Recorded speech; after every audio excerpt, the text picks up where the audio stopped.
Hey everybody, and welcome back to another day on Hex Token channel, Superman Crypto and Pulsechain YouTube, streaming to 3 channels and over 10,000 subscribers. So big welcome to everybody.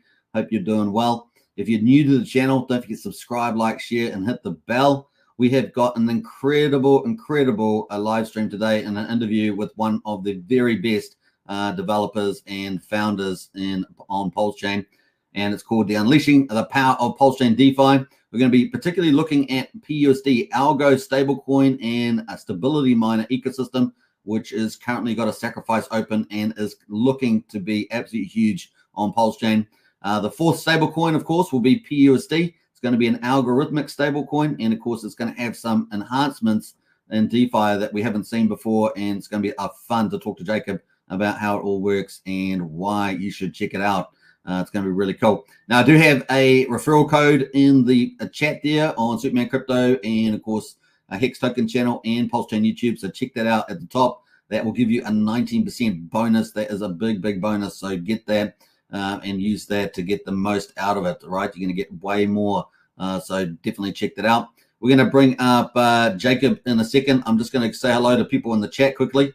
So hold on to your hat. We've got a few more people jumping in as well, so we'll just get through to that.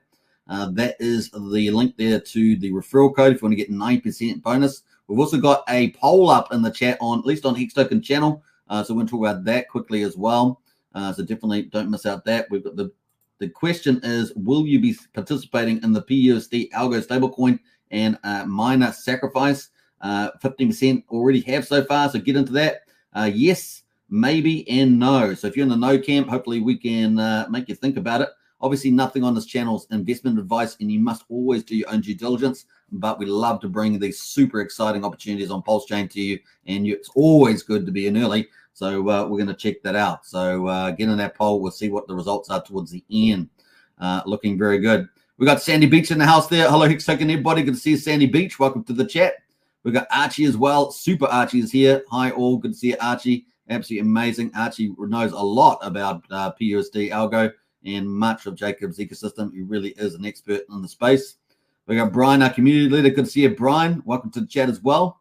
Crypto Dan. Hi, all. Welcome, Crypto Dan. Great to see you as well. Definitely smash up the likes. We got Lies Beneath the Truth in the house. Hex Token for the win. Absolutely. Appreciate that. Who else is in here? Wallace is here. Sounds good. Good to see you, Wallace, by the way. My comment, good to see you as well. We've got a few new names in the chat there. We're going to have a lot more people join over the next wee while here on the show. So just get in there, say hello. We really want an active chat. So get in there, and we'll have a Q&A time, I guess, at the end. So get in your questions later on. Hold on to those. We got Pulsechain all the way. Absolutely. And here we are today with one of the biggest ecosystem devs out there. Going to give us some alpha drops. So it's going to be a lot of fun. A Tropa Dev in here. Good to see you, a Tropa Dev. Please just remember not to spam the chat with tokens. We are focused here on PUSD Algo. Moderators, if you could just keep the chat clean with that, that'd be great. Hexforce 1 has landed. Hey, Superman and Hexskins. Good to see Hexforce 1. And we've got a few others in the chat there as well. I think I may have missed my comment. Good to see my comment. And Joey Torres as well. Big shout out. All right, without further ado, let's bring up Jacob from one of the biggest ecosystems, and of course, leading DeFi on Pulsechain. Let's check it out. Oh, wait a minute. Before we do that, we've got Brian's giving out 5 Hex Token channel memberships. Brian dropping like a bomb. Wookie got one. Brandon got one. Charity got one. Tintot got one. And Anil Reynolds got one. Well done, and welcome to the Hex Token membership team. And of course, a big shout out to Brian for that. Big shout out for the support of the channel there. Wow. All right, let's bring in Jacob without further ado. Let's go here. Bam. All right, welcome, Jacob, to the Hex Token channel. I hope you're doing well. Thank you very much, Superman. I'm doing very well, and I look forward to come on your channel. It's really wonderful to have you here. As you know, I cover your stuff quite a lot, and you really are one of the most innovative devs, and I would argue one of the best devs by a country mile. It's really wonderful to have the words. Thank you very much. That means a lot, honestly, that do. Really is awesome. So you've done, I don't know how many projects. You've done a couple already in the past. You've got about 4 or so on the run at the moment. You've got a pretty incredible team behind you, as I understand it. Are you able to tell us a little bit about your team just before we kick into it? Yeah, surely. So we are a six-person full-time team, and we are actively hiring. And this is not counting team moderators and auditors and third-party contractors, but just full-time developers. We are six people, actually from across the entire world. So we have a 24/7 around the clock activity almost. And we do have certain allocations for certain projects, but overall, I am, the manager between all of them at the same time, and we try to keep them as isolated as we can, so we continue progress on all fronts at all times. But it is true, managing multiple things at the same time can be challenging, but it's also one of the areas where I do excel. So, so far, so good. That's awesome. Now, I understand you also have a mathematician on the team. Is that right? That is absolutely true. It's a third-party contractor, though, but we have a mathematician from Canada who is going to run Monte Carlo simulations and generally do a lot of the math we are going to use for the stability miners, the purchase of the peg, and many other things in the contracts, actually. That's fantastic. I'm excited about that. So, yeah, I knew that you had quite a high academic background in your team, so that's pretty awesome. And you bring that all that genius to bear on Pulsechain, which is a lot of fun. I was going to ask you, how long have you been developing for Pulsechain? Well, counts if you if you can take in the preparation we did on other Ethereum change. So if that counts, we started roughly 2 years before the launch of Pulsechain, so roughly Wow. around where Richard announced it, right? Because when you know what he's going to do, it's quite easy to prepare because he was forking a chain, right? So you could basically build out your entire project on the beforehand, right? So that's what we did, and we went in early, and I think that we benefited from that. Now, so you've got a pretty big team, pretty high caliber team. You've been building on Pulsechain for a long time, so you really are one of the senior, teams on Pulsechain. What are some of the projects that you've been? Can you just give us a quick list of all the projects you've been bringing to Pulsechain or are bringing to Pulsechain in the future? Sure, I can't speak to the future, but I will certainly address the past. So, one of the things we started out with was, addressing the need for a blockchain in gambling, and we built out Pulsepot. So that is one of the bigger projects we are running.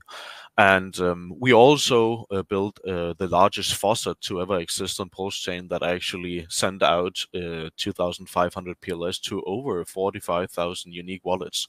I don't think any other faucet even comes close.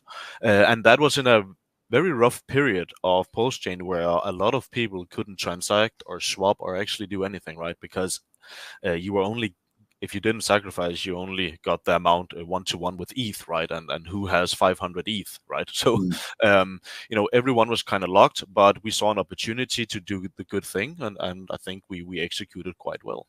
Was And incredible, another project we did was the IOU service. So this was extremely controversial, first and foremost. What we did was we recognized that people were still sacrificing to Richard's wallet, even though the rate was absurdly bad, right? You were getting one PLS for $1, right? And it started out as 10,000 PLS for $1. So what we realized was that why not just create an IOU that would give you at least a significantly better rate than one PLS for $1. Actually, I think the rate was around 23x the initial SAC price. That's right. So I think the entire community called it a scam, and it was just someone who's going to take all of your money. Luckily for them who decided to use that service, they got lucky because we are not a scamming team. So every single buyer on Ethereum got exactly what they were promised within 4 hours of launch, which Yeah. helped them. Amazing. Obviously it wasn't a good capital trade in a large amount, but Mhm. the option at least was given to users, and some did absolutely benefit from it because I have messages from people who were very happy about it. So that we did that both for PulseX and PLS, and we handled it quite well from a practical side. And then we decided to bring a bit of adoption with the TYRH protocol that to my surprise got a lot of attention. It was huge. Yeah. Yeah, you cannot be denied. And I think the one thing that is kind of a red thread between all of the stuff that me and my team, the things we do, is that it's always new. We only build new things. We Yeah. start with a notepad that is white, nothing else, and that's when I feel like I get rewarded as a developer. And that's exactly what's happened in every single project that I will ever be involved in, most likely. We build, and we come up with new stuff, because that's when you provide real value to Pulsechain, right? Because everyone have seen an AV fork or liquidity fork or Mhm. whatever kind of fork. They're already used to that. But what if you actually build new innovative DeFi? That's when you actually turn eyes, instead of just being fork number 212, right? So my focus is more on actual innovation. And yeah, so here we are with a project where, if succeeds, it will be the by far largest, Yeah. without any doubt. So the upside is obviously incredible, but with that said, the risk is also incredibly high. So the only thing that I can say is that you have a honest developer who will do everything in his power to make this work. And Yeah. I really cannot promise any more than that, because That's that true. would be wrong of me. So that's where we are today, and we Yeah. present this innovation to Pulsechain. And if the community thinks it's something that's worth investing not only their time but their capital in and their interest, I would be pleased to provide this product. Yeah. So you've got a number of products coming up in the future. TRH V4, you've got TYZZ DeFi Binance, and obviously you got what we're going to be talking about today, which is PUSD Algo stablecoin and Stability Miner. Those are all coming up, so your teams must be pretty big, pretty busy working on all those. Well, we do work full time, so yes, we do take our work seriously. Sometimes I do wonder what other people are doing, to be honest, but I don't, I don't want to compare. But we certainly do think that we spend our time pretty effectively. Yeah. Yeah, that's awesome.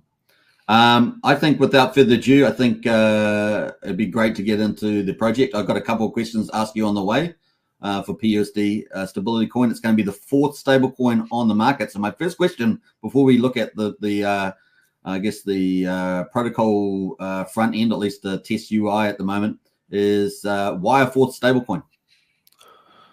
Well, not all are the same, right? First of all, Power City and Liquidity is the exact same fork. It's just using a different collateral token. So I would Yeah, almost call that the same. Then we have Coast, which is a direct on-ramp, which is very important. So that is very nice. And you could say on Ethereum, well, I think we have 50 stablecoins, but yeah, but not all are the same, which is important, because you don't have many Lunas, you don't have many Fraxes, the very successful ones, and you have to try and you have to fail many times before you reach a level where true innovation happens. Because truth is that first time we had to fly, it just didn't work the first time we tried to fly, right? We had to fail an incredible amount of times mhm, before humans were flying, right? So I see it as a completely natural process that you need more attempts and you need more approaches and you need different vision. And that's good for the end user, as competition and more brain power into a subject is always best for the end users, right? yeah. So we're going to have another stable coin with a different mechanism for substantiating its dollar value. It's going to be an algorithmic coin compared to the three other coins that we know were coming. We've got Post CST stablecoin, which is a fiat back one. And we've also got two coming with the liquidity forks for liquid loans and Power City, USDL, and PXDC. So we've got those three. We're now going to have this fourth one, PUSD, which is going to be algorithmic. Now, we know of the famous algorithmic one, Terra Luna, which fell down because of potentially market manipulation and a falling market. How is yours going to differ? Should we get into the protocol and have a look and see how it's going to work? Well, that's an important question, and I think that obviously any algorithmic stablecoin that is one of the first real serious attempts to build that kind of technology did suffer a massive loss under not only the bear market, but as you say, manipulation. But not only that, we also saw a mechanism that didn't work as they had hoped. I would say Yeah. we had big whales who were dependent on deploying capital or arbitraging the peg, and they were not able to do that in a timely manner. And Mm-hmm. I think when the retailers start to seeing a dollar value that is decreasing rapidly, the trust goes from 100 to 0 extremely quickly. So this, having few centralized humans who are kind of have to be at your service when it's needed is a definitely a bottleneck and a failure point. So Yeah. what we want to do there is kind of trying to make that much more transparent and actually move all of that into decentralized limit orders so that you don't need someone to deploy capital because that's already deployed and you can verify the code that this will get spent if the peg deviates down, right? So that in itself is kind of a nice automated system that implies trust into the user of the stablecoin. Okay. So do you have you gone through any edge cases? I'm just going to pick up some random things with whether or not they're related, like flash loans, people running scripts on multiple accounts to try to do anything like what happened to Terra Luna. Have you got things like that you guys considered? Yes, obviously we have to be very careful about the main pool of the two tokens, which is ALGO and PUSD. Mm-hmm. If we don't manage that correctly, you will see flash loan exploits, which is a significant threat actually, and we will also see different manipulation from arbitrages and contracts and all sorts of things. But I think we have a good at this point in time we have a good understanding of how different attacks and different attack vectors work, and that is also due to our experience from other protocols, because truth is that we have a lot of money going through the Pulse pod and the BNB pod, and so far we haven't lost any of them, right? Yeah. They're sitting there in NFT casinos and other stuff, so they're definitely a target. So Yeah. we are learning, and we will also have this audited, right, by multiple entities and a white hacker program. So if it comes out on the other side, um, safe, because we will run this in a vacuum, a protected vacuum, basically on mainnet most likely, and then the white hat hackers will basically be let loose, and they will be handed over PUSD in the vacuum and all of that, and they would actually have a shot at manipulating the system. So that's normally how that works. But definitely we do take all of these things extremely seriously, because a protocol like this either works or it fails. Mm-hmm. So so that's how it is, So yeah, that's true. So how would you describe the risk return in this then, in terms of people looking at it if they're looking to participate in the PUSD sacrifice, for example? I would definitely call it a risky one, definitely. Mm-hmm. But what isn't a risky one on Pulsechain? Let's be honest, right? That's true. It's like we have majority is almost meme coins or forks or duplicates or whatever at this point, right? So I think what's more interesting here is to identify the upper level of what someone is trying to make. And if you have concluded that you have a team here who's probably going to actually deliver on what they're saying, then Mm-hmm. I think this becomes an interesting project to take a closer look at, because promises, there are a lot of those in the market, but we have delivered every single promise we have done the last 2 years. So I think we're in a good position to present to the user what we're going to do, Mm-hmm. and they can trust that. Yeah. It is risky, obviously, but So, if we look back on the progress of Luna, we also saw that some people were definitely able to turn a profit on investing in Luna, or in this case Algo, during mm, those 2 years where it actually worked fine, right? It went up 1.6 million%. So there's obviously big winners, Yeah, even though everybody loses. I think Luna was $18 billion before it crashed or something like that. So yeah, yes, absolutely insane, right? So. Yeah. So you're going to have okay. So you're going to have on the risk side, you're going to have audits. You're going to have hacker tests. Is that right? Recall that right? Yes, correct. You're going to have your mathematician do Monte Carlo scenarios as well. Correct. Yep. So you're going to cover all those bases. So that's pretty exciting moving forward. So it's a real quality control over the risk side. The truth is, you are working with humans and what humans think in their head. When you have market psychology that is purely based on a human's impression of, do I trust that this price will be held, then you can do as many Monte Carlo simulation as you want, but you will never really know. You will never really know. Yeah. Now, before, I want to get deep dive into the protocol itself, so people know what they're getting into, and how some of the mechanics, especially with the stability miner. Yep.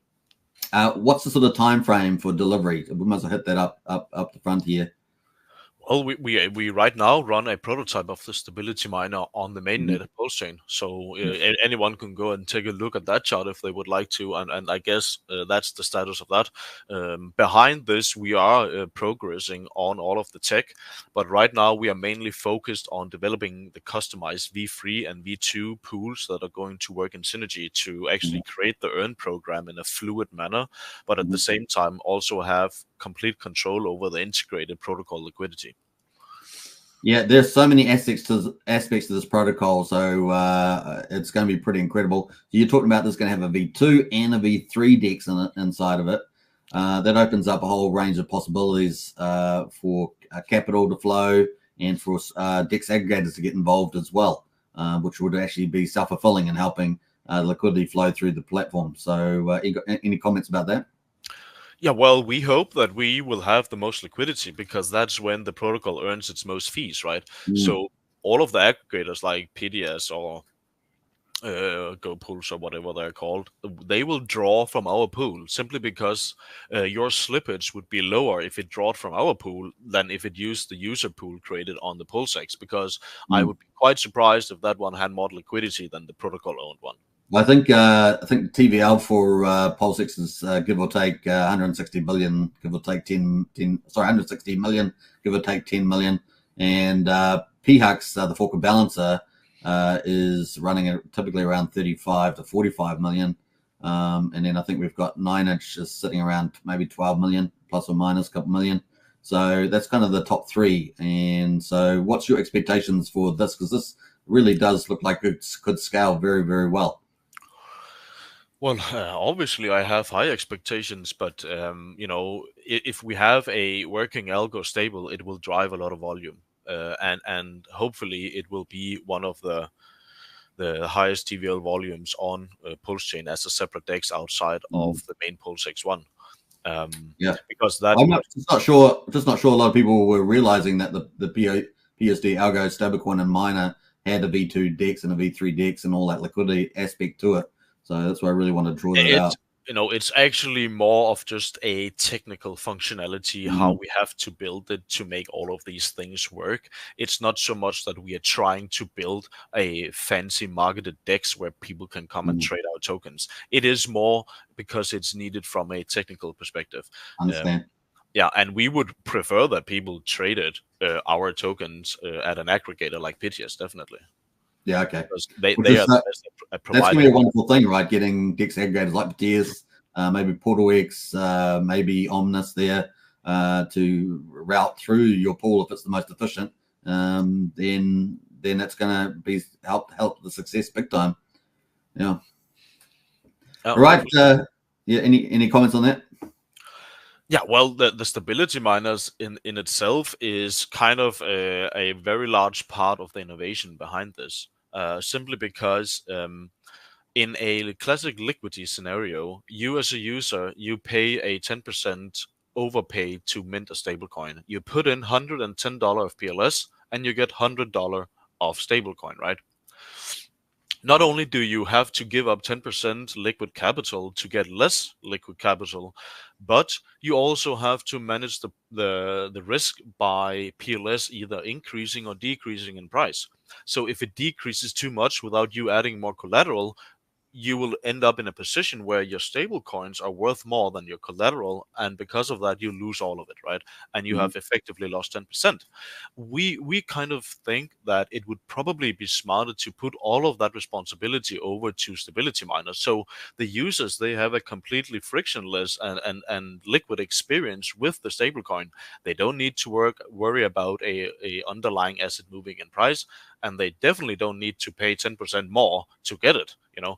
So it's just less barrier to entry, and then you move all of that responsibility over to the transparent on-chain miners. But they are also, those miners are posting the collateral for the users, because it's their job to attract as many users as possible to the ecosystem, because they are indirectly generating all those fees that will be paid back to the stability miners, right? So it's an ecosystem where each party helps the other party. And that is what I think is one of the more interesting aspects of building it this way. Yeah. So just to wrap up we're going to explore that aspect, because I think it's really, really cool. Part of it with how it's going to support the stability of the PUSD. But I don't know what the timeline. Do we quite get there? Is it like 2 months away, do you think, approximately? So this is a guide, plus or minus a little bit. Honestly, at this point, I don't think it makes much sense to put any timeline into people's expectations. Cool. But I can just say that we are working very hard on it, and that's all. Yeah. All right, cool. Now the sacrifice itself is actually 42 days long. Is that right altogether? 45. I think. 45 is it? So yeah, and we're in day 4 now. Okay, cool. Well, let's get straight into the protocol and have a deep dive into this. We'll just go through and I'll ask you questions on the way, I think, on this one. So let's bring that up. So here is the current protocol testing away there. We've got the first page here. We've got the dashboard, and we've got stability miners there. So this is an overall. Do you want to just work through that? Yeah, okay. So this is obviously just a dashboard where you have kind of a shortcut entry or some statistics. And this will lead you to either creating a stability miner or entering the earn program. And you can see stats on how the TVL is moving and how the ratio between capital at the miners and the liquid stablecoin market available capital. Yeah. And then we have the live chart of the current stable protocol. It's fantastic.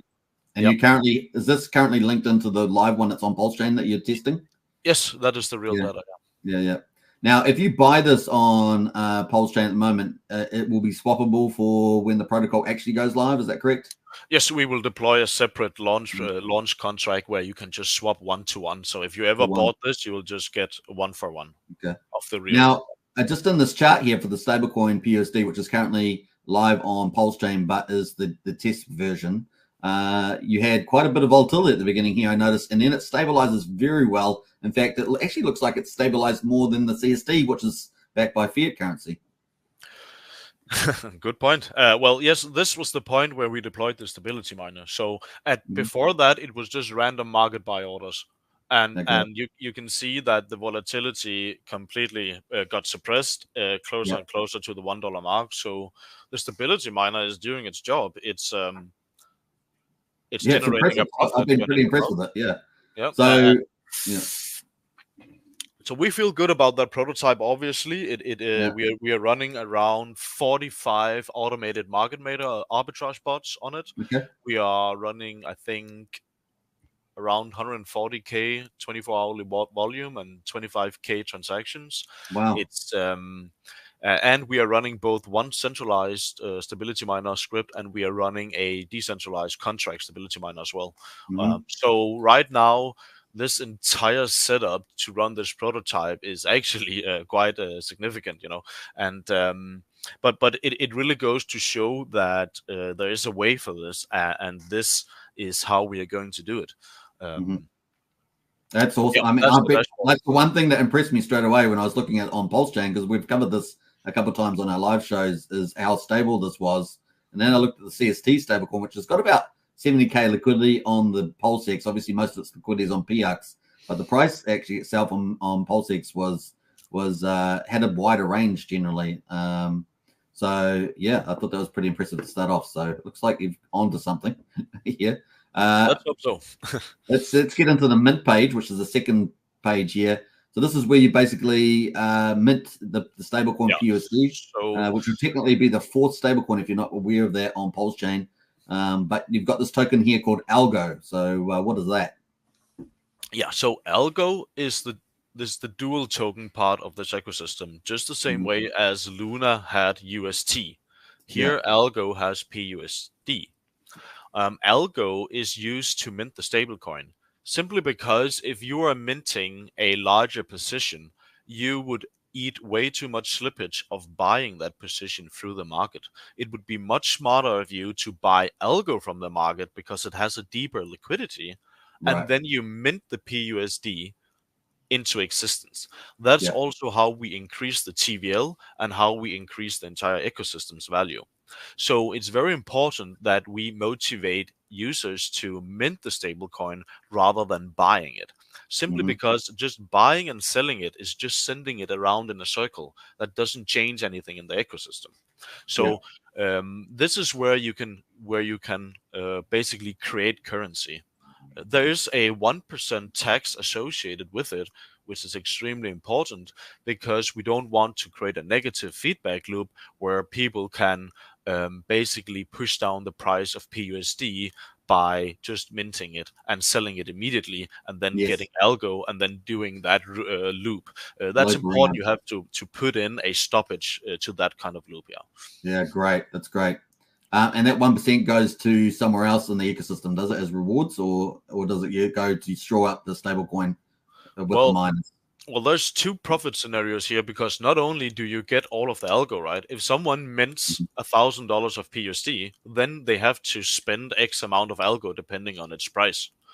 So not only do the protocol get all of that algo, but it also gets the 1% fee, right? So there's kind of profit all along. So in Luna, what they did was that they took that as a protocol treasury, and that was actually what they ended up buying all of the BTC from. So they were selling down the price of Luna through the treasury that when people minted it, basically. We will not do that because that would be counterproductive to the protocol's health. So we will either burn it or spend it as a rewards in the program. I think we will burn it because we have basically infinite mint capabilities on the algo token, so there's really no reason to redistribute it when we can just burn it and mint it. 100%, I agree with that. The other thing is that when Terra Luna was doing their shoring up, they bought a lot of Bitcoin. Remember, they thought that was going to short it up big time, and then of course that was part of the problem. Was Bitcoin got shorted? Remember, that was kind of the initial trigger of the Terra Luna death spiral that came. So I think that's a good approach that you're taking on that one. Now, I also remember from Terra Luna Anchor, I think it was, there was a redemption bottleneck. Either it was time or the amount that could go through to be redeemed or swapped at any time. Absolutely correct. This doesn't have any of that. This is just instant. Is that how it works? Yes, and the reason why they had a bottleneck was because the way the algorithm worked, where it was minting Luna out of thin air to basically move value from one LP to another LP. So it was just minting Luna, selling it, and then to buy up UST in an attempt to the protocol to save itself, right? So basically, what the protocol wants to do is completely kill the price of Luna in an attempt to save the price of UST. So it was just moving funds. But the problem is that the way they made it was that they had a negative feedback loop. So, it just it actually couldn't ever work because when that effect went into activity, it actually ended up killing the system, kind of ironically, because it meant that the price of Luna went to absolutely nothing, right? So we have obviously learned from that, and I do think that this approach does not have that kind of bottleneck, simply because it's not the minting that is managing the supply. It's very important to understand that in Terra Luna, the way they kept the peg was by just changing the supply. That is a very very hard way for a retail user to understand that the peg is held. The same way as I've used the reference that if Richard Hart burns all of his PLS, that means that we have 95% burn supply. Would the price of PLS go up 10x tomorrow because of that? Probably not, but it probably will go up, but it wouldn't go up 10x, right? Yeah. So in theory, yes, you can remove supply and the price should change, but that's just theory. We believe that if we manage the peg directly on the DEX where all of the APIs are pulling and where all of the eyes are actually looking, then we manage that psychology inside of the head of those who are participating in the ecosystem in a much more fluent and effective way. Yeah, I love that. I think that's a very good point. So, all right, I think that's all the questions I had on that one. And the stability miner is really the heart of it. You could say that, yes, because that's the supporting of the peg. So you got a couple of things here with the stability miner. You've got a RNG that is a random number generator multiplier. It says between 0 and 2x. Yes, you've also got the stability duration here, which has got 120 hours, 240 hours, and 260 hours.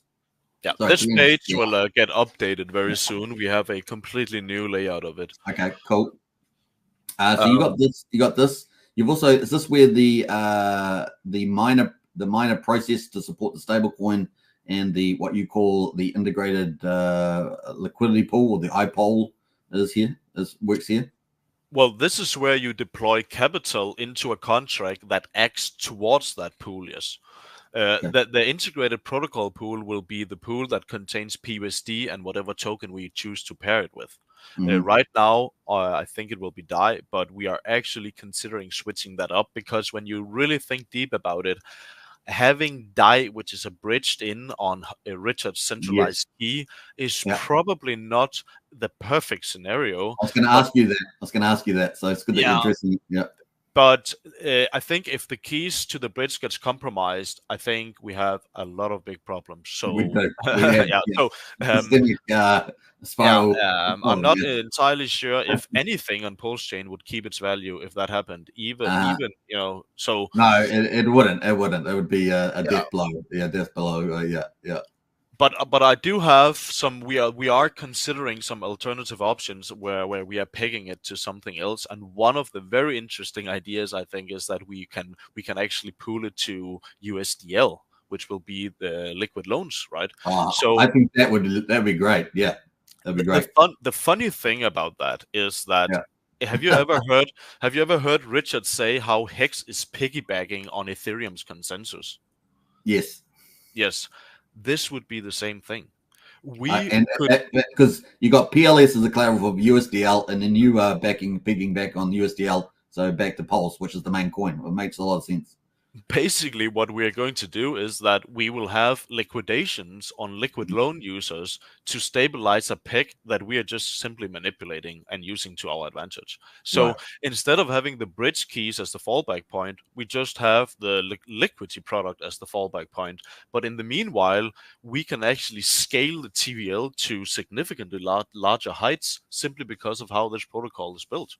Yeah. Oh man, you're getting me excited here, Jacob, about that. It is a pretty funny perspective, actually. Yeah. So have we, with the stability miner, we've got different tokens. So we've got this RNG, we've got these time locks, we've got this liquidity provision, and you say you may add USDL into here. Is that this is a very early prototype. Very early protocol. But I can explain it just in brief detail. So basically the idea is that you deploy capital of any choice. It can be anything as long as it has a LP where we can pull dollars from, right? Okay, cool. So you select what capital you want to deploy, and then you select the duration. For how long would you essentially like to lend us your capital? Because the protocol needs capital to defend the peg, right? Yes. And the way it works is that the longer you want to lend us capital to defend the peg, and the more you want to lend us, just like Hex, the bigger pays better, longer pays better. It's the same thing. So you will get rewards paid out in inflationary algo, some wrapped stablecoins, and some flex for starting a stability miner.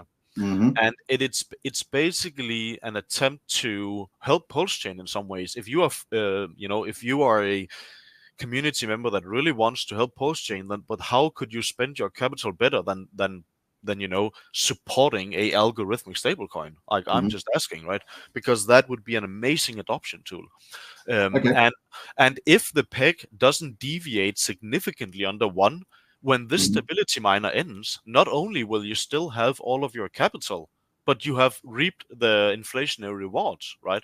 Because you didn't have to use your capital to defend the peg, because the third-party contract miners, arbitrage miners, they did it themselves, right? The market has so much trust in this protocol that we don't even need to spend the stability miners' capital to actually make it successful, right? It more becomes this fallback mechanism, actually. So it's kind of interesting that a stability miner can not only get their capital back, but they also get the rewards. But sometimes, let's say there's pressure, there's sell pressure on the stablecoin, and now the peg is under pressure, right? What will happen is that these stability miners will slowly spend the capital to buy it up.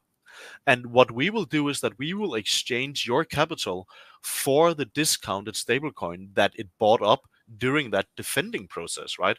So actually, the interesting part is that when you lose capital in the miner, you are guaranteed that you are getting a discounted stablecoin out of it, like a good deal almost, right? And that is also, there's some interesting aspects of that. That's pretty awesome. So with those, if you have to defend the peg, some of these returns, these algo, these wrapped PUSD stablecoin and the earn flex, they are coming from different sources. So the algo potentially and the P is coming from the miner defending the peg. Is that the right understanding? The algo is simply a inflationary reward for doing an action in the protocol. Just like when you stake hex, you get a hex inflation, right? Is that true of all of these? You got the flex as the incentive token there. You're getting that too? The flex one you get immediately. The other two you get when you exit the miner. Basically, when you have proven that you have done what you said you want to do, you wanted to lend the protocol this amount of time. When you have served that amount of time, you can exit the miner and you will get the inflationary rewards plus whatever capital or discounted stablecoin back. Yeah. Okay. So these rewards are largely from inflation. Yeah. Yes, and it really, these rewards could easily have been from overpeg scenarios or from trading fee scenarios or for minting scenarios, but it doesn't really matter, because when we have complete control over the mint and burn, I think that what's more important is that we direct those profit scenarios into the earn program, because the earn program is what's driving the activity inside of the ecosystem. Yeah, okay. Let's move on to the end protocol. So that's kind of the main engine there, is to provide liquidity and support the miners to do their work if they need to support the price of PUSD. So, but you've got an earn page here as well, where you can earn more. So there's so many different aspects of this, really amazing. So what do you do here? So the earn program will basically get all of the trading fees on both pairs, so PUSD and DAI, and Algo and DAI, if that's how we set it up, right? So on a stable coin, you actually have quite high volume, which equates to high trading fees, profits. That's why there's so much, because liquidity providers love providing liquidity on two stable values, right? They have no chance of impermanent loss. So the thing is that normally, if you have a successful stablecoin, you have high fees. In this case, we earn all of the fees, because that's how we're going to make the protocol. So all of those fees will trickle down into the earn program. And in the earn program, the only way that you can get a portion of the protocol's, basically its profits, is by deploying the flex token.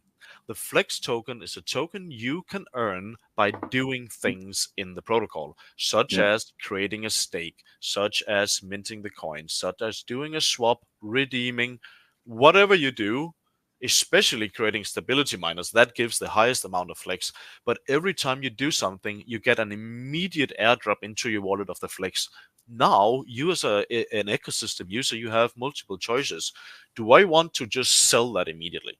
Or do I want to deploy it into the earn program where Cycle I back. will now start earning, a portion? So the simple way to understand it is that if there is 1 million flex in the earn program and you deposited 100,000 of them, well, now you earn 10% of all of the protocol's fees, right? Yeah. And you can claim them at any time you want, and it will So, just go to 0 and count up again.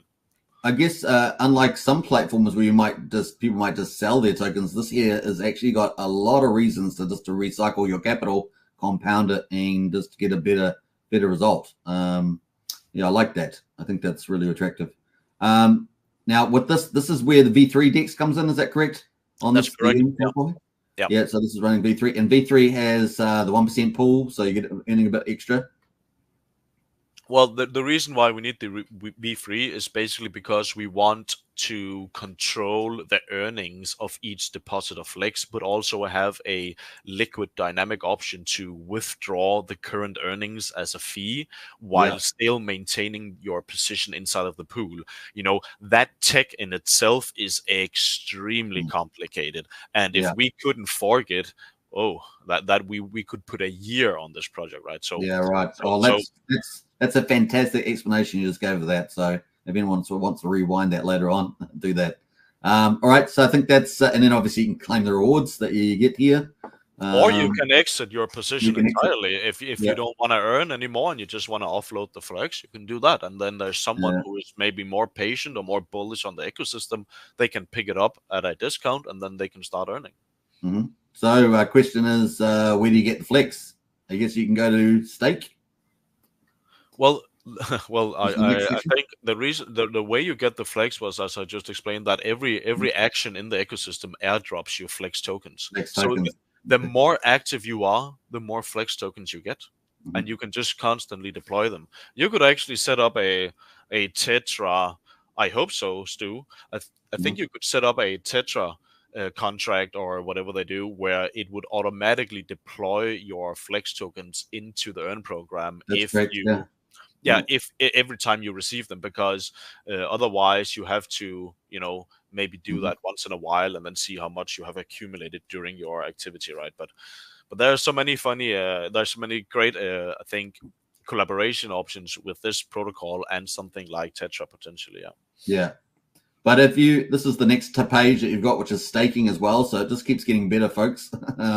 So you can actually put your algo and your PUSD stable in here, and you're going to earn flex. Is that right? No, you're not going to earn flex. You are going to earn the token that you're staking. So this is the same as Hex. This is basically Hex.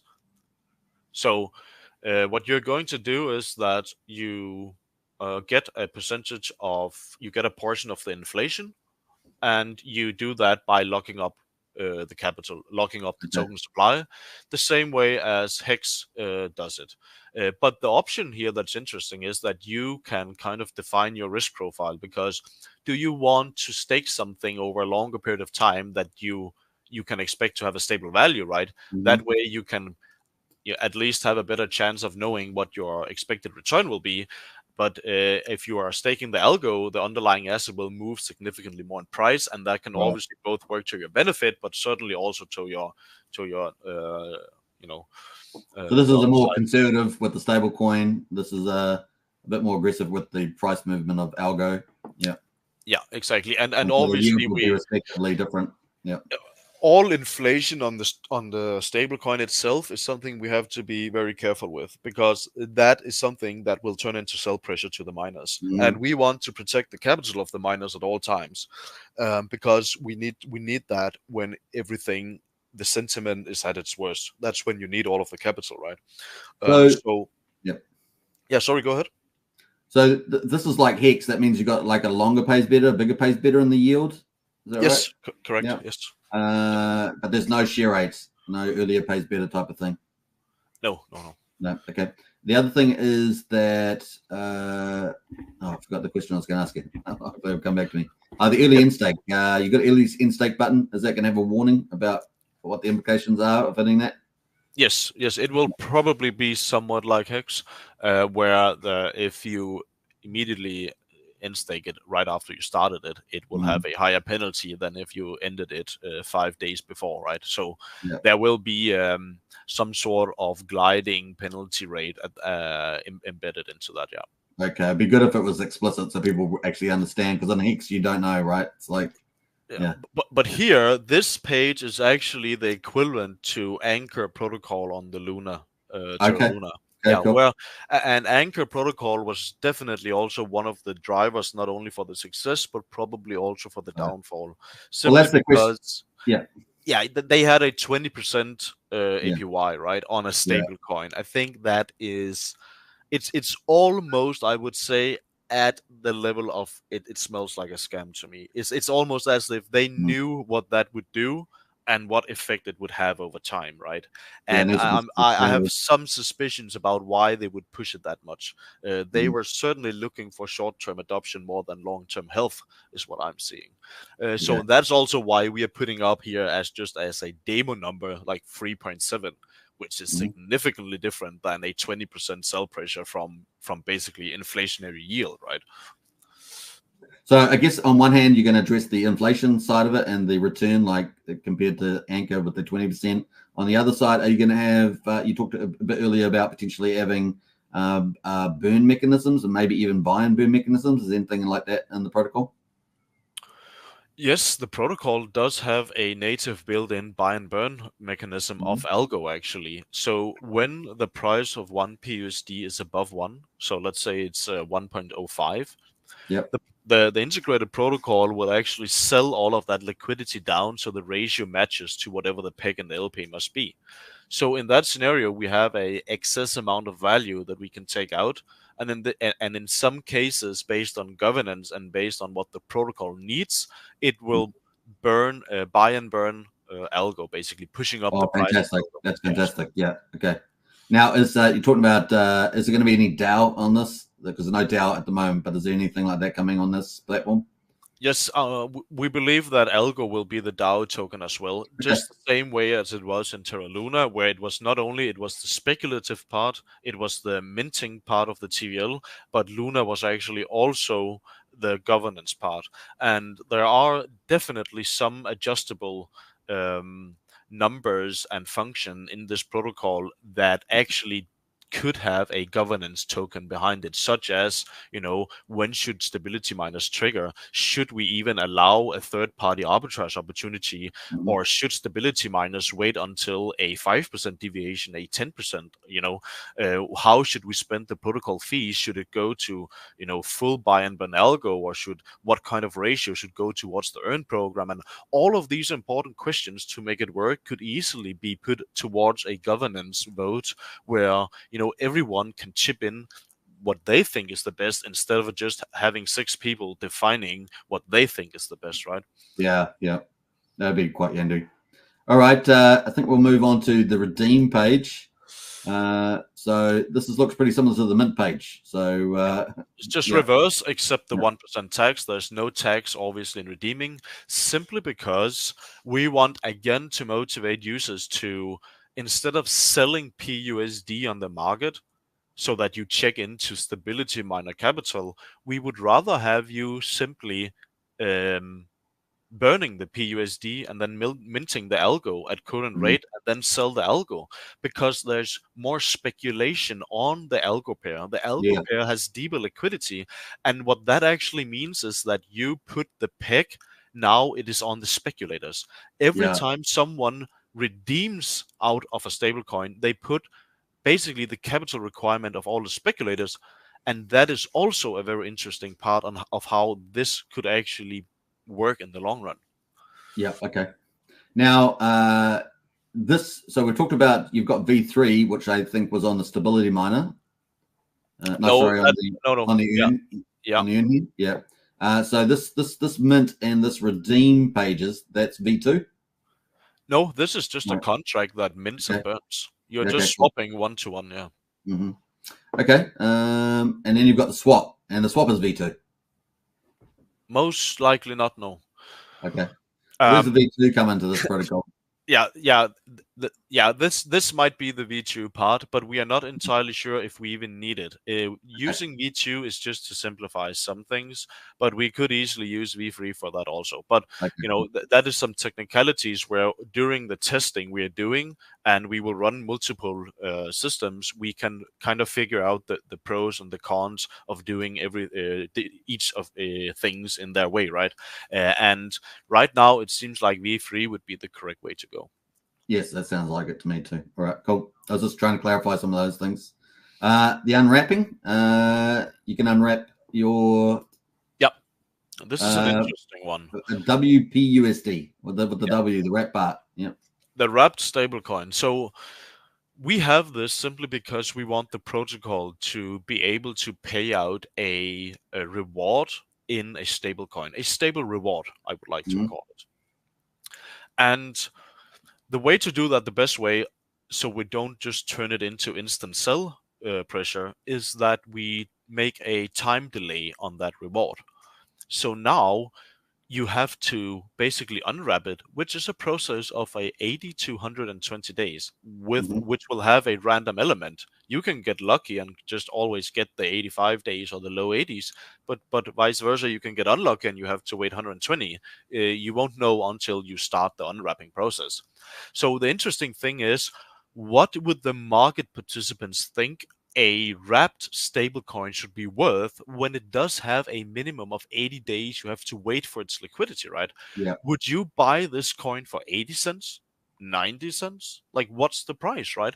Because the interesting part is that you are moving value from the impatient to the patient. Because I believe so much in this protocol. If someone wants to sell me their wrap PUSD for a 20% discount, well, please, contact me on Telegram, right?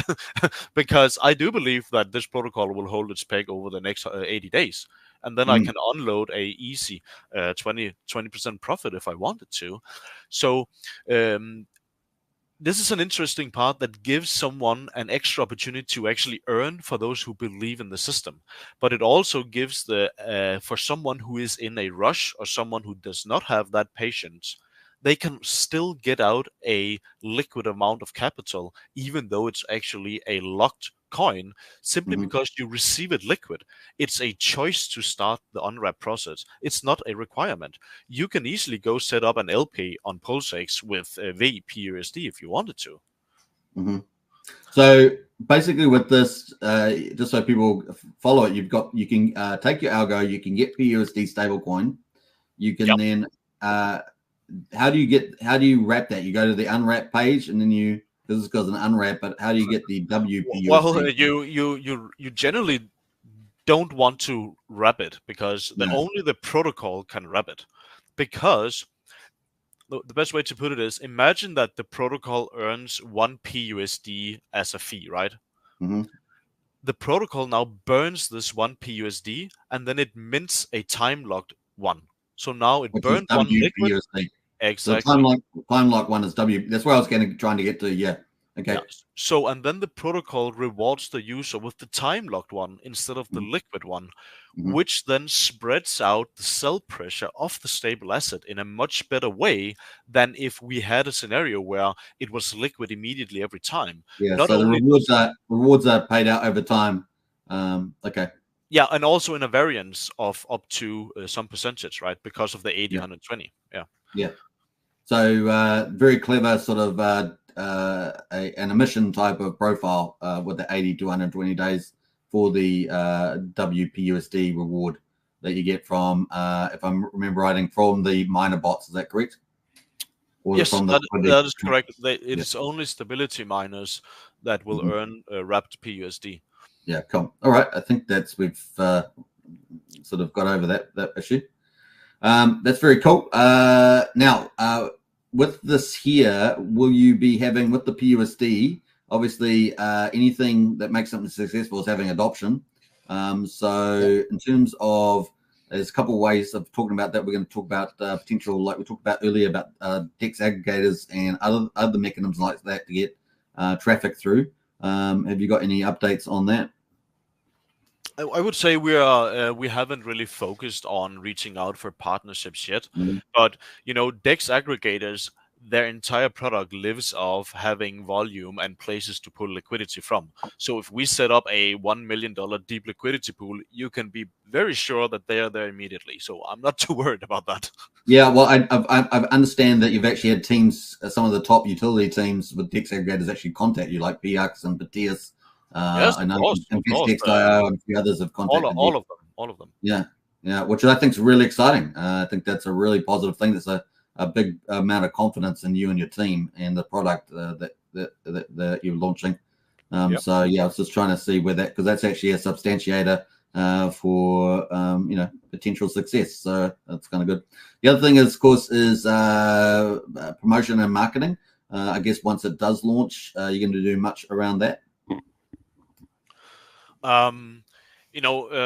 We always want to spread the word the most we can, but I think that the best scenario really happens when the community understands that they are the real power in the scenario. 100%. Because we would much rather being focused on maintaining or further developing or actually making this stuff work.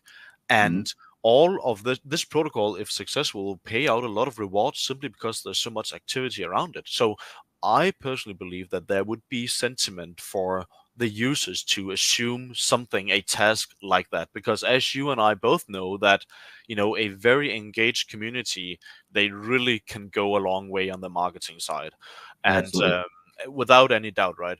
And if we can get some sort of almost like a meme culture around protecting the peg, like hold the door from Game of Thrones almost, right? If we as a community can come together and hold this peg, well, the big boys that's not on Pulsechain, they might start to notice, so. Yeah. Okay, that leads us, I guess, into one of the questions here. I was going to hold off a lot of the questions that are in the chat, but Hexforce1 asks, is this launching on, not just on Pulsechain, but on Ethereum as well? Where you do other chains like BM, because you already got two protocols. You got BNB POTS, you've got TYZZ going to be BNB. So have you got some sort of maybe cross chain, maybe a trifecta between those three chains or anything like that in your vision? Or just honestly, I haven't really thought about that so far out, simply because just making it work on one chain is like a tremendous task in itself. So thinking that far ahead for me would be losing focus. Yeah. But with that said, if this works on Pulsechain, I can tell you there will be 10 of these on Ethereum. Yeah, so, right. That's true. And the other thing is anything around bridges, on-ramps, obviously cross-chain bridges. They might be quite interested in another stablecoin in addition to the other three that we talked about. Again, I think that is something that is slightly too far ahead to where I want to be right now. So I haven't really put any thought into something like that. Okay, very cool. Now, this is a prototype that we're looking at the moment. So you're going to have a refreshed update version of this prototype with the UI, UX coming up. Yeah, we are constantly refining the UI and making it, basically accustomed to the changes that we are also making during this process, because we know that we have a lot of activity coming onto the site, and these users are trying to understand what is it that we want to achieve here. So we do feel some sort of responsibility to actually have a prototype that is as accurate as possible, because that does help with understanding something that is already quite technical, right? Okay. Well, just a bit of feedback from me, which is something I like to see in protocols, is how you got the I button. I think plenty of I buttons are really good, like information about that particular section of the dashboard. So that's just when you're sharing your screen every day, I can see where you're coming from. Yeah. You know my views on the UIs. You hear me talk about them a lot. But yeah, all right. So that is that's the protocol, everybody. I hope you guys enjoyed that. We'll get to some Q&A, and then we're going to talk about the sacrifice. So we've only got a couple of questions there in the chat. So we'll get to those, and let's see who else is. Let's go change our format here, and let's have a look at some of these questions. So if you've got some questions, put them in the chat now. We've got about almost 80 people watching at the moment, so welcome to everybody. Let's see here. Jump through those. I think we're up to here. DHexagon says closed loop ecosystems are going to be an amazing addition to Pulsechain. Really keen to see how it plays out. Love it. Nice feedback there. Jonah says, when will the rest of the front end be hooked up? I guess after a time there, Jonah X. All I can do is sacrifice at the moment, he says. So some keen interest there. So yeah, we talked about that earlier. Yeah, it will be ready when it's ready, right? This is just, you should assume this as a coming soon page. It's basically just a very advanced coming soon page. Jonah also asks, will I really be able to LP with any tokens? That is a very good question, and today I will not have an answer for you. Okay. Stay tuned. D-Hexagon says, so Jacob, will there be options to add new stables into that stability pool? Just a suggestion, leave some room. You can use any capital to provide to lend us, basically. As long as there's an LP, we will take in the capital. Also, when you have a Uniswap V4 LP hooks, then it is a game over. That's very interesting, yes. You won't be able to fork that, though, will you? No. No, not for a year, or was it 2 years? It was quite a long time. I can't remember how long, but it's quite long. I think it's 2. 2 years, yeah. Is this launching? No, we answered that one. Yeah. Where else there? Hexforce 1 says, we can sacrifice on Ethereum but receive on Pulsechain. Yes, absolutely. The sacrifice phase, you can send capital on both Ethereum and Pulsechain. You can click on the accepted tokens button just to make sure you're sending the right tokens. But when this goes live, everything will be on Pulsechain. Okay, so I think this protocol is pretty exciting. I like this ecosystem, and I think it looks pretty amazing. It's certainly speculative, remember that, but I think that it's got a very good chance with some of the brightest people developing it, like Jacob. It's going to be fun to be a part of. So let's check out the sacrifice and go to that and see how that's getting on. Let me just refresh this page, make sure I've got the latest and greatest. So anything you want to talk about this with the way the sacrifice is structured? Yeah, so basically we have a quite classic sacrifice situation where there is a maximum multiplier of 2 for the first third part of the phase, and then it goes down to 1.75 and ends at 1.5. During these different time durations, when you sacrifice more than $1,000, you will get an automatic multiplier attributed to that wallet. And the longer you wait, you are getting your chance of getting the higher one is just diminishing, right? Yeah. So that's the way we are trying to kind of make some sort of incentive to sacrifice early rather than later. So you get rewarded by discovering it early. Also, we'll just pause there for a second, Jacob. Just so the first 14 days, if you're watching, you're going to get up to 2x RNG. So the RNG is random number generator. And so basically you're going to get somewhere between 1.01 and 2. Is that the number? Yeah. If you do over $1,000. If you try click on the bonus X down in the header of the list. There's like in the list, the leaderboard list. The list here? Yeah, you can click on the header that says bonus X. Yeah, try click that one. Yeah, here. So here you can actually see what wallet was the most lucky when they sacrificed more than $1,000. The top one was so lucky that he got a 1.96 multiplier. Wow. Yeah. And you can actually, if you're very lucky, you can find a referral link that will give you a 20% bonus, and you can actually combine those to then generate your total value in this phase. Yeah. And the thing is that when you have generated this multiplier, it will stay with you for the duration of the entire 45 days. So if you manage just to get a good multiplier locked in, you can still send capital to that from that wallet, at the last day, but you will still get the very good multiplier that you locked in earlier, right? Yeah. So in this example, this person used a referral code with a 7% on it, but they managed to get once they hit $1,000, which includes the referral bonus, right? They managed to get a 1.96x RNG multiplier, which is randomly generated once you hit $1,000, right? So just it gives it to you. So you don't know what it's going to be. And they therefore had a total sacrifice of 2,048. So that includes the bonus X bonus and the referral X bonus.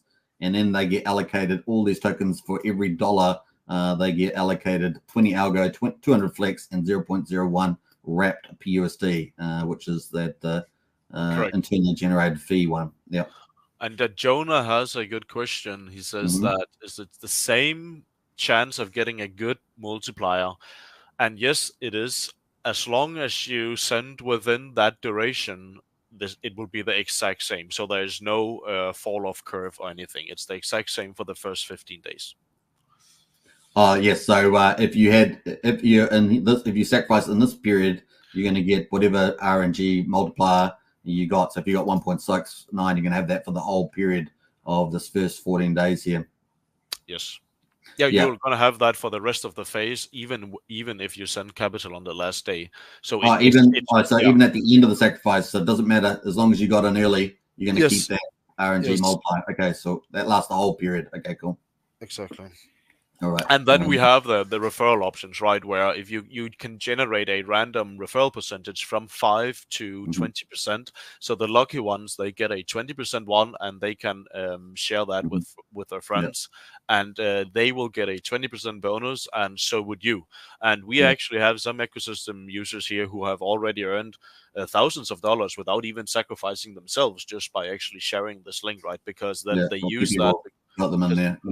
Yeah, exactly. You're sorting there. So you can see that there's definitely some good links running around, since we have one entire page with 20s and 19s. Yeah. So if you want to participate in the sacrifice, I have got my link up on the top of the chat. So hit that. That is 19%, which is pretty much near the top. So you can start winning straight away with using that one if you want to sacrifice for this amazing project, really. I see the total at the moment is up to 155,000 so far, and we're in today, just started day 5. Yep. So it's started off pretty well. And what else are we going to say about this? You can follow the supply, the live supply in the bottom right. You can follow what the current total supply will be. Yeah, that's the total supply there. So Algo 4.4 million, Wrap PUSD is 2,220, and Flex is 44 million so far in the total supply, based on people that have sacrificed. So pretty cool. So the first thing you can do if you want to get a lot of the Algo, Flex, and PUSD, Wrap PUSD, is that you need to get a good referral link. Obviously, my one's 119, so that's pretty much near the top. So you can use that, and that's going to start you winning straight away. And if you hit $1,000 in total, you're going to also get a random bonus X, which is between 1.01 and 2, which will get automatically generated. And so you'll get that. The higher, the better, right? So just remember that. So the top one's here, 1.96. You can see some other numbers down further there. So that will give you a total over here for the total amount of dollars sacrificed. And if you divide that by the $1 ratio here, you're going to get this amount of tokens added up. So you can sort of see this person did $2,000 and they ended up getting these amount of tokens, which is pretty good. Yep. I think that's it on there, is it? Yeah. We're going to talk about where you sacrifice to. So there are some terms you need to read and accept around the sacrifice. Blockchains of speech, and speech is protected human rights. So just remember to read that. And the other side of it is, if you're wanting to sacrifice, you need to sacrifice to this address here, which starts in 0x96, ends in E223. So you just copy that to your wallet address, and that's where you're going to send it to. And what do you send, or what can you send? Well, you can send tokens on Pulsechain and Ethereum, and it can be any of these tokens are acceptable. So eDai, EUSDC, EUSD Tether, Pulse, PulseX, and Hex on the Pulsechain side. On the Ethereum, you got DAI, USDC, USD Tether, ETH, Wrap Bitcoin, and Hex. I think that's it. Yep, I think that's it. This is just simple and neat, and I hope that people will find this protocol interesting, and I really hope that someone would find it interesting enough to support and participate. I do really believe that it is highly speculative, but I also know that if it works, it is definitely something that wouldn't be a bad investment. I'm quite sure. Sorry, not financial advice. I'm not used to doing this stream. Yeah, once again, that's you got to do your own research. It's not financial advice, but this potentially could be a really, really great DeFi opportunity. And of course, the fourth stablecoin on Pulsechain could be really, really neat with a lot of earning potentials on it. But once again, still speculative, and we've gone through a lot of the mechanisms, how this is different from Terra Luna, how this might work on Pulsechain, and all the different features inside of it. So I think we've done a pretty good coverage of it. Yeah, and I also want to say that we have a quite good docs area as well, where you can go in and learn a lot about the protocol. We have tried to outline all of the specifics in the tokens and in the different contracts and all stuff, so that you can dive into the nitty-gritty details. And we will be constantly updating this documentation, because so we that's know down the that, bottom here. You click down the exactly. bottom, you will bring up the documents here, and that will give you all the extra details. So just click on that and read through it, do your due diligence. There's also a really, really great chart that you can see the whole ecosystem mapped out. Well worth a read. I'd definitely read that before that as well. Obviously, watching this video, have a read of this. It's pretty cool with all the different flows of tokens and with different features and functions on the PUSD Algo stability miner. So definitely check that out. That is on the docs, which is pretty cool. We've got a couple of other questions to wrap up the live stream. So let's just quickly get into these. Let me have a look here. HexForce link, use your link. That's the one. Fantastic HexForce one. Yeah, 90% bonus is pretty much almost as high as you can get. Pro Hexer says a combination of referral link and multiplier. The total is important, not only the referral. That's correct, Pro Hexer. But you don't have any control over the X1. It's just going to be randomly generated. But getting in early is key. Getting in earlier, those first 14 days is very important. For example, 1.07, so 7% times plus is less than. Yeah, okay. What else we got there? I think that's it. We've got Archie, who knows this ecosystem pretty well. Really appreciate the deep dive, gentlemen. You're welcome, Archie, and thanks so much for your support around this. Yeah, good question. I would like to address that, because if I added TYRH to the sacrifice coins, that means that I would have to sell them, and I don't want to sell that. I have a strict policy of not selling my own coins. I actually don't think I've ever sold a single coin of my own. So basically, if I added that, the protocol couldn't use it to its advantage. I couldn't use it for LPing. I couldn't use it for pre-fill stability miners for the initial peg maintenance. I couldn't really use it for anything. So unless I sell it, obviously, and I really don't want to do that. So that's the reason why TYRH or any of my other coins are not available to sacrifice, simply because I can't use it. Now, we've got a couple of other things I didn't talk about. Obviously, the sacrifice is open for all of you to participate in now after you've done your due diligence. If you've got any questions, get into our Discord, of course. The link's in the video description. We will be able to help you in there as well. Archie's in there, and he's the man on Jacob's stuff. The other thing is that you guys had a Telegram little whitelist, is that right, for airdrops? You add also the mystery box NFT from TRH, also got a bit of an airdrop for this protocol, and also Pulsepot sacrifices. I got a little airdrop. Is that correct? Yes, that is very correct. We decided to implement the initial Pulsepot sacrifice, and we also decided to implement the free airdrop from the Telegram. That was some very early initial to get some activity going in the group, and they got a very small portion. So 99% of the coins will be given to sacrifices. Right, I'm quite sure. Yeah. There's a very small amount given as kind of a nice little gift to those things. Yeah, very cool. Yeah. Now Robert says, "Does Jacob sleep?" That's probably the. Well, my wife thinks I sleep too much. Let's put it that way. Yeah.